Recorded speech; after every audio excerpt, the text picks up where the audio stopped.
With just about every game I've talked about so far, they've all shared an underlying theme of being short action-filled romps that are fine-tuned to leave no stone unturned. And though I do have patience for slower-paced games, I generally prefer my games to have high-octane, nail-biting thrills! And that's why I'm put off by the point-and-click genre. All you do is point-and-click. And sure, the trade-off for removing complex mechanics is meant to put more emphasis on the puzzles and world exploration, but most puzzles require clicking in every crevice of a room, then checking every other room until you accidentally find something or resort to a walkthrough. So, based off these past experiences, the genre hasn't really appealed to me. Then I find out about this bizarre visual nightmare known as the Neverhood, and I was instantly intrigued. And now, after playing through it twice, I can say with confidence that it's a great game.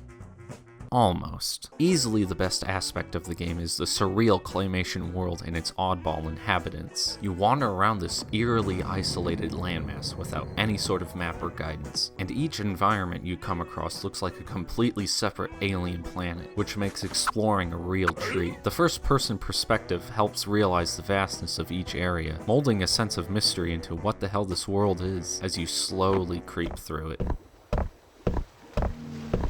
Boy, do I mean slowly. Luckily, pressing the spacebar can skip the walking scenes, making traversal much quicker. During your exploration, you'll discover a handful of characters that bring the world so much life. Of course, we've got our protagonist Clayman, who is this clumsy oaf that stumbles his way around in animatic perfection. Honestly, watching Clayman perform any action, from opening doors to just walking, is such a visual delight. Alright, let's open this door. Oh, my bad. Oh god, okay, grab the match quick before we get eaten. Oh shit. There are a bunch of other oddities scattered around here, like Willy Trombone, Clog, Me Bill, a bird on a cannon, a man stuck in a television that watches your every move. Even characters that show up for literally a single cutscene and are never seen again still manage to leave an imprint. And the cutscenes, ooh, these are a whole other beast. Seeing the characters interact in this abstract world is so charming. They are very simple, yet so humorlessly entertaining in execution, containing some of the most memorable moments of the entire experience. And on top of all of this, it's accompanied by a fucking emotional roller coaster of a soundtrack.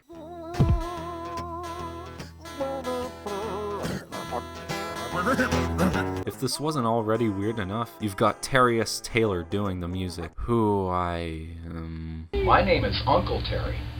Hi, Uncle Terry. Yeah, he's like a character plucked straight out of the disc, which translates perfectly into a unique musical cluster.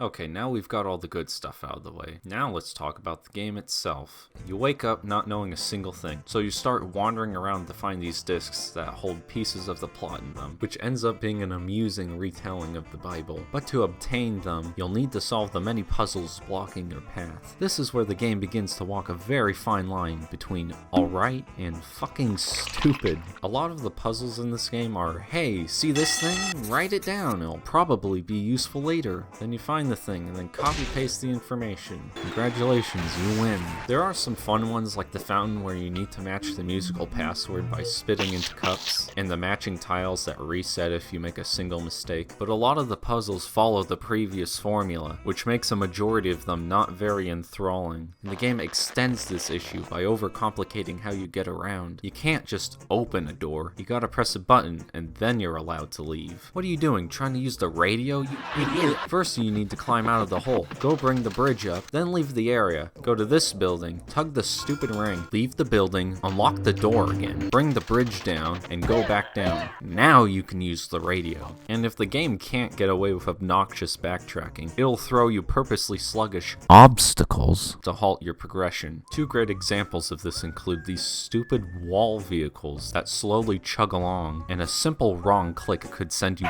plummeting in the wrong direction. God, I hate this thing. The other one is the infamous Hall of Records, which is a room splattered with lore, and there's a disc all the way at the end. So let's go grab it.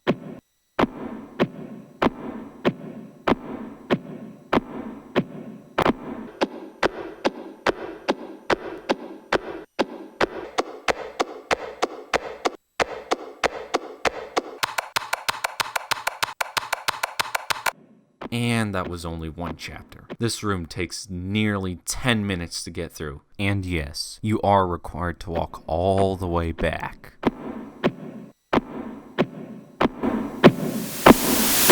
Despite this game really not swaying me towards its genre, I've kind of fallen in love with everything else. It's a unique artistic marvel with such a rare sense of wonder and creativity that you don't really see in a lot of games. The only other game that comes to mind that's similar is Hylix, which has a sequel in development. Man, it would be so cool if this game got a sequel. I just want to see more of this great art style so badly.